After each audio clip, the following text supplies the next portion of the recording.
মাসির বাড়িতে হরিনাম শুনতে গিয়েছিল বছর ২১-এর যুবক, সঙ্গে ছিল তার বান্ধবী। রাত ৯:৩০ নাগাদ বান্ধবীকে নিয়ে নোনাডাঙ্গার বাড়িতে ফিরছিল যুবক, আর তখনই তার গাড়ি R15 বাইকটি নিয়ন্ত্রণ হারিয়ে ধাক্কা মারে রাস্তার পাশে টিউবওয়েলে। প্রত্যক্ষদর্শী পুলিশ সূত্রের খবর, বাইক অ্যাক্সিডেন্টের খবর আসে। আমরা দ্রুত ঘটনাস্থলে যাই, আহতকে উদ্ধার করি। হসপিটালে নিয়ে গেলে চিকিৎসকরা রাহুল শেঠকে মৃত বলে ঘোষণা করে। ২১ বছর বয়স। তার বান্ধবী দিউন শিকারীর মুখে ১৬টি সেলাই পড়ে, গুরুতর চোট পেয়েছে দিউন। আমরা ঘটনার তদন্ত শুরু করছি। কিভাবে দুর্ঘটনাটি ঘটল তদন্ত করে দেখছি। তবে দুর্ঘটনাস্থল থেকে দোমড়ানো বাইকটি উদ্ধার হয়েছে। কোনো হেলমেট তারা দুজনেই পড়েছিল না বলেই পুলিশ জানিয়েছে।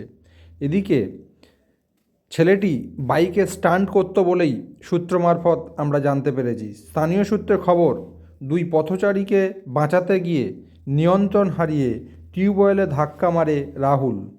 বাইকের গতিবেগ ১০০ কিলোমিটারের বেশি ছিল।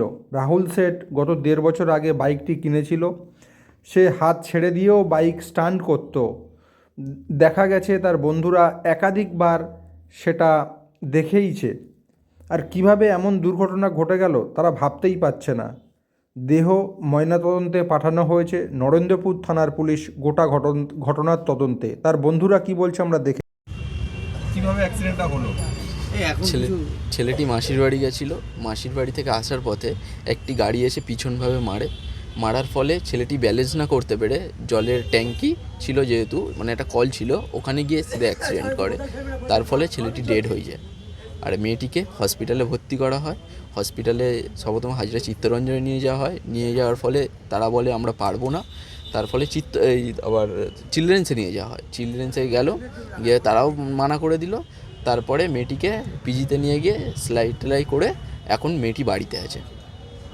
বন্ধু হেলমেট পরেছিল না, বন্ধু হেলমেট পরেছিল না। আর কতদিন ধরে এই গাড়িটা চালাতো? প্রায় ১ বছর।